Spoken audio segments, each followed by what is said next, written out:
नमस्कार दोस्तों, स्वागत करता हूं आपका मेरे YouTube चैनल पे। ठीक है दोस्तों, सबसे पहले आइए शुरू करते हैं मूल विधि एंड संविधान, जिसको हम लोग क्या बोलते हैं, बेसिक लॉ एंड कॉन्स्टिट्यूशन। क्या बोलते हैं, बेसिक लॉ एंड कॉन्स्टिट्यूशन, जो कि यूपीएसआई का एग्ज़ाम आपको पता ही होगा कि 12 नवंबर से शुरू हो चुका है और ये 2 दिसंबर तक चलेगा दोस्तों। ठीक है, और मूल विधि और संविधान जो एक बहुत ही बेहतरीन हिस्सा है हमारे एग्ज़ाम का, जो कि एग्ज़ाम में पूछा जाता है, तो ये आपके लिए बहुत ही कारगर साबित होगा। और आपको भारतीय संविधान और मूल विधि से सबसे पहले मैं मूल विधि के आपको लगभग बहुत सारे क्वेश्चन कराऊंगा और मैं अंत में बता दूंगा कितने क्वेश्चन कराऊंगा। ठीक है दोस्तों, और तब तक के लिए आप मेरे चैनल पर नए हैं तो मेरे चैनल को लाइक करें, शेयर करें और सब्सक्राइब करें दोस्तों, क्योंकि वीडियो बनाने में काफ़ी मेहनत लगती है, और ज़्यादा से ज़्यादा लोगों तक शेयर करें। ठीक है, आइए शुरू करते हैं।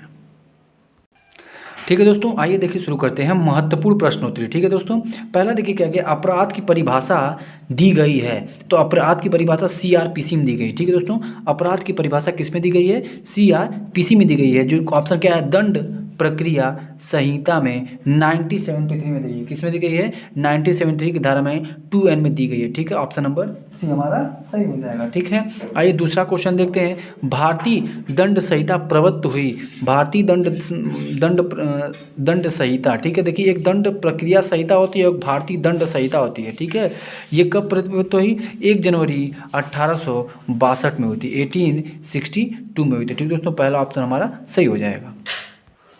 ठीक है दोस्तों, देखिए आपको एक कन्फ्यूजन होगा कि 1 जनवरी 1862 में हुई थी, प्रवृत्त मतलब शुरुआत हुई थी। ठीक है, लेकिन इसका नाम क्या है, भारतीय दंड संहिता 1860 इसका नाम है। ठीक है, जिसमें क्या है कि 511 धाराएं हैं। ठीक है, जिसमें 511 अध्याय हैं और 23 अध्याय हैं और 511 धाराएं हैं। ठीक है, नेक्स्ट क्वेश्चन देखते हैं। भारतीय दंड संहिता की धारा 34 पर प्रसिद्ध वाद क्या है। देखिए 34 पे एक प्रसिद्ध वाद हुआ था, जो कि रेग बनाम गोविंदा हुआ था। क्या हुआ था, रेग बनाम गोविंदा था। ठीक है, देखिए भारतीय दंड संहिता की जो वाद और प्रतिवादी, ये वाला प्रश्न ज़्यादा पूछा जा रहा है, तो आप देखते रहिएगा। ठीक है, देखिए भारतीय दंड संहिता 1860 की धारा 1 संबंधित है। किससे संबंधित है, धारा 1। देखिए मैंने भी बताया कि नाम उसका क्या है, भारतीय दंड संहिता का नाम क्या है, 1860 है, लेकिन प्रदत्त कब हुई थी, मतलब ये लागू कब हुई थी, 1 जनवरी 1862 में हुई थी। और देखिए जब जो कोई भी ज़्यादातर में धारा 1 में क्या होता है, उसका नाम होता है और उसके प्रवर्तन का विस्तार बताता है। क्या बताता है, उसका नाम और उसके प्रवर्तन का विस्तार बताता है, मतलब उसके सारे क्वेश्चनों के बारे में बताता है, क्या क्या विस्तार है, क्या क्या कहाँ तक जाएगा, ऐसा। ठीक है, अगला जी 5वां क्वेश्चन क्या है, भारतीय दंड संहिता 1860 के अधीन धारा 42 में प्रयुक्त स्थानीय विधि कहाँ पर लागू होगी। ठीक है, कहाँ पर लागू होगी, भारत के किसी विशिष्ट भाग पर। कहाँ पर होगी, भारत के किसी विशिष्ट भाग पर। मिसरिया से तात्पर्य क्या है, देखिए मिसरिया मतलब 6 नंबर का क्वेश्चन है। मिसरिया से क्या तात्पर्य है, दुराशय का तात्पर्य क्या था, दुराशय मतलब जिसमें गलत आशय हो, दुराशय मतलब जिसका आशय गलत हो। ठीक है, आइए अगला देखते हैं 7 का देखते हैं क्या, भारतीय दंड संहिता के अधीन कितने प्रकार के दंडों की व्यवस्था की गई है। तो देखिए इसमें ऑप्शन क्या होगा, 5 हो जाएगा। भारतीय दंड संहिता के अधीन कितने प्रकार के दंडों की व्यवस्था की गई, 5 प्रकार के दंडों की ये व्यवस्था की गई है। भारतीय दंड संहिता में स्त्री शब्द घोतक है, मतलब स्त्री शब्द घोतक क्या है, जन्मजात बालिका सहित किसी भी आयु की महिला हो, जन्मजात बालिका सहित मतलब जन्मजात बालिका है और चाहे कुछ भी हो, उसके लिए क्या शब्द प्रयुक्त किया गया है, वो स्त्री का प्रयोग किया, मतलब कितने साल की हो, 15 साल की हो, 20 साल की हो, 18 साल की हो, उसके लिए कौन सा शब्द प्रयोग किया जाएगा, स्त्री का प्रयोग किया जाएगा। ठीक है, नेक्स्ट देखिए 9वां, एक जल्लाद जो मृत्यु, देखिए अगला क्वेश्चन थोड़ा सा पीछे चला गया, एक जल्लाद जो मृत्यु दंड निष्पादित करता है भारतीय दंड संहिता के किस धारा के अंतर्गत अपराधी दायित्व से मुक्त है। देखिए जल्लाद भी एक मृत्यु दंड देता है, क्या करता है, जल्लाद भी एक मृत्यु दंड देता है, लेकिन उसको कोई वो आपराधिक दायित्व से मुक्त होता है, मतलब उसको कोई सजा नहीं होती उसकी मृत्यु के लिए। तो वो कौन सा धारा होता है, धारा 78, धारा 78 के लिए होता है। ठीक है दोस्तों, यहाँ तक आपको समझ में आ गया और कोई प्रॉब्लम नहीं होगी। अगला देखिए 10वां क्वेश्चन, भारतीय दंड संहिता किस धारा में भारत को परिभाषित किया गया है। ठीक है, धारा 18 में इसको परिभाषित किया गया। ठीक है दोस्तों, आगे आ जाइए, निम्न में से कौन सा वाद उन्मत्तता के आधार पर प्रतिरक्षा से संबंधित है। ठीक है, प्रतिरक्षा से संबंधित है, किससे, प्रतिरक्षा से संबंधित है। तो दोस्तों ये क्वेश्चन का आंसर क्या हो जाएगा, मैकनाटन का वाद। क्या हो जाएगा, मैकनाटन का वाद। ठीक है, आइए 12वें क्वेश्चन पर।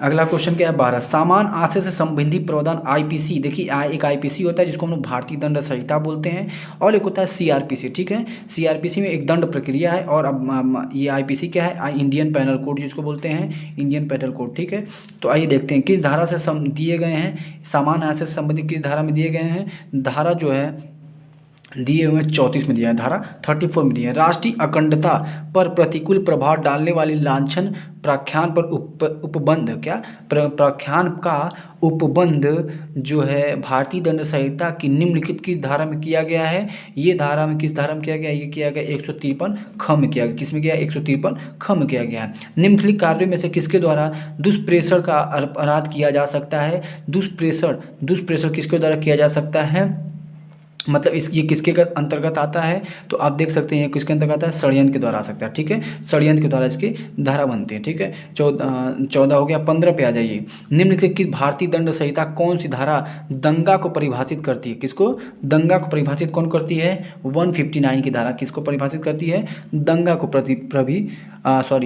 परिभाषित करती है। ठीक है, भारतीय दंड संहिता की कौन सी धारा अनैच्छिक महत्ता के आधार पर प्रतिरक्षा से संबंधित है। अनैच्छिक महत्ता के आधार पर प्रतिरक्षा से संबंधित है। कौन, धारा 85 है। धारा 85 से लोक सेवक के लोक कृत्यों के निर्वहन में बाधा डालना अपराध है, किसके अंतर्गत आता है। ठीक है, लोक सेवक, मान लीजिए कोई सरकारी कर्मचारी, उसके कर्तव्य निर्वहन करने में डालना, कोई बाधा डालना, ये कैसे किसके अंतर्गत आता है। ये बहुत ही अच्छा क्वेश्चन है, पूछा जा चुका है।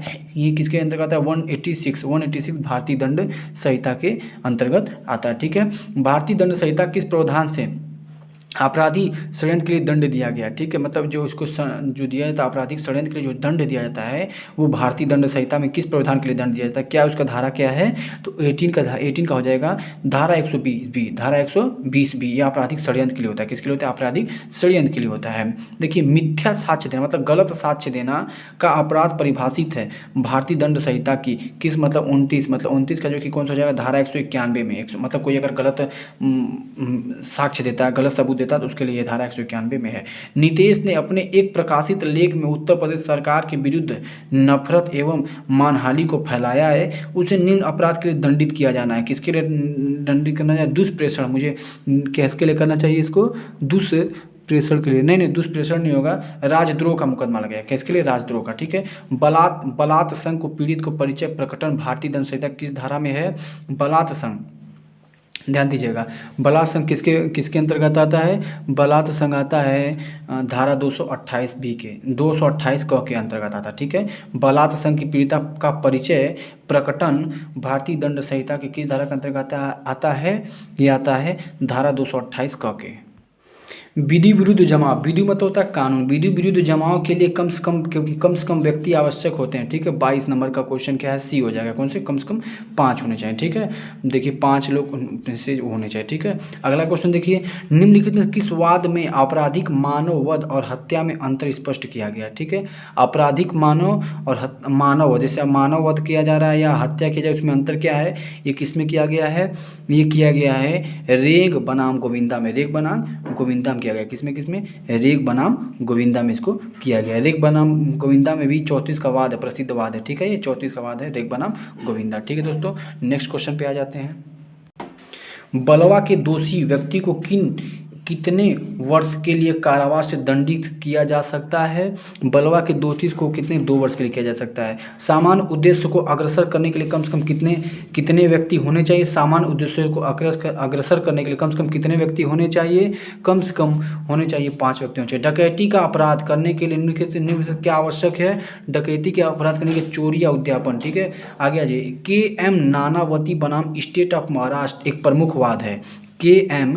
नानावती और स्टेट ऑफ महाराष्ट्र एक प्रमुख वाद है। ये किस लिए हुआ था, ये गंभीर एवं अचानक प्रकोपन के संबंध में। ठीक है, 28 का आ जाइए, 28 का आ जाइए। 28 पे देखिए क्या देख रहा है, राम गुस्से में श्याम को मारने का प्रयत्न करता है। श्याम को ऐसी स्थिति में प्राइवेट प्रतिरक्षा का अधिकार भारतीय दंड संहिता की किस धारा में है। देखिए प्राइवेट प्रतिरक्षा, देखिए अगला थोड़ा सा पीछे हो गया। प्राइवेट प्रतिरक्षा मतलब अपनी आत्म सुरक्षा करने के लिए कौन सा अधिकार देता है भारतीय दंड संहिता, तो 28 का क्या हो जाएगा, 28 का हमारा हो जाएगा धारा 97 हो जाएगा, ठीक है। 97 वो देता है हमको, ठीक है। मृत्युदंड विरले में से विरलतम अपराधों को ही दिया जाता है और अभी निर्धारित किया गया था, अभी निर्धारित किया गया था, ये बच्चन सिंह बनाम पंजाब राज्य में किया गया था। बच्चन सिंह बनाम पंजाब राज्य। किस मामले में आत्मरक्षा का अधिकार उपलब्ध नहीं होता, आत्मरक्षा का अधिकार किस मामले में नहीं किया जाता है, ये लोक सेवक द्वारा किया गया कार्य लोक सेवक द्वारा नहीं किया जा सकता, ठीक है। मतलब उसमें आप आत्मरक्षा का अधिकार खो देते हैं, ठीक है। जैसे मान लीजिए आपको कोई भी लोक सेवक है, तो लोक सेवक मतलब पुलिस या कोई पुलिस प्रशासन हो गई, ठीक है। भारतीय दंड संहिता के किस धारा में दहेज मृत्यु संबंधी विधि अंतर्विष्ट है। दहेज, देखिए यहाँ पे दहेज मृत्यु की बात हो रही है, तो दहेज मृत्यु का क्या आंसर हो जाएगा, धारा 304 ख में हो जाएगा। आत्मरक्षा का अधिकार कहाँ पे है, अपने शरीर के प्रति अपराध को प्रति रक्षा या उपरोक्त सभी दूसरों के शरीर के प्रति रक्षा। 32 का क्या हो जाएगा, 32 का डी सारा हो जाएगा, ठीक है। मतलब इन तीनों में से आप कोई भी, तीनों आपके लिए होना कर सकते हैं आप, ठीक है। अपराध भारतीय दंड संहिता के किस धारा में फिरौती के लिए व्यय अपहरण का उपबंध है, कि फिरौती के लिए व्यय अपहरण का धन उपबंध है, यह धारा 364 क में है। महिला की लज्जा भंग करने संबंधी हमला, महिला की लज्जा भंग करना संबंधी हमला दंडनीय है, ठीक है। क्या है, हमला दंडनीय है, किस में है ये, भारतीय दंड संहिता में। न्यायालय वाद में किस वाद में लैंगिक उत्पीड़न के शमन के लिए उच्चतम न्यायालय ने महत्वपूर्ण मार्गदर्शक सिद्धांत दिए हैं। देखिए 35 का कौन सा हो जाएगा, 35 का हो जाएगा विशाखा बनाम राजस्थान राज्य, ठीक है। विशाखा बनाम राजस्थान राज्य। प्राइवेट प्रतिरक्षा का अधिकार किससे संबंधित है, ठीक है। देखिए 36 का क्या हो जाएगा, 36 का हो जाएगा बी, ठीक है। शरीर एवं संपत्ति दोनों के लिए, ठीक है। भारतीय दंड संहिता का में चोरी परिभाषित है, मतलब किसमें चोरी को परिभाषित किया गया है, तो चोरी को धारा 378 में परिभाषित किया गया, ठीक है। आईपीसी की धारा 320 में गहरी चोट मतलब ग्रीवियंस हर्ट में कितने प्रकार के चोटों को शामिल किया गया है, कितने प्रकार के, 8 प्रकार के चोटों को क्या किया गया, शामिल किया। मतलब अगर कोई किसी को धारा 320 में अगर मारपीट होती है और मतलब उसमें ज़्यादा चोट है, तो 8 प्रकार के चोट को, गहरी चोट को मतलब निर्धारित किया गया, ठीक दोस्तों। भारतीय दंड संहिता आईपीसी की धारा 376 नीति, देखिए धारा 376 क्या, बलात्कार के लिए, तो क्या होता है, बलात्कार के लिए होता है, ठीक है। तो 39 का सी हो जाएगा। देखिए आज के लिए 40 क्वेश्चन रहने देते हैं, फिर नेक्स्ट वीडियो में और भी बना दूंगा। आईपीसी की किस धारा के विधि विरुद्ध जनाव मतलब अनलॉफुल असेंबली को परिभाषित किया गया है, किसको परिभाषित किया गया है, धारा 141 में किया गया, ठीक है दोस्तों। इसी प्रकार से मैंने 1 से लेकर आपको 40 क्वेश्चन तक कराया, और आप मेरी इस वीडियो को आप ज़रूर से ज़रूर देखें, क्योंकि आपको आने वाली परीक्षा में बहुत ही महत्वपूर्ण साबित होगा।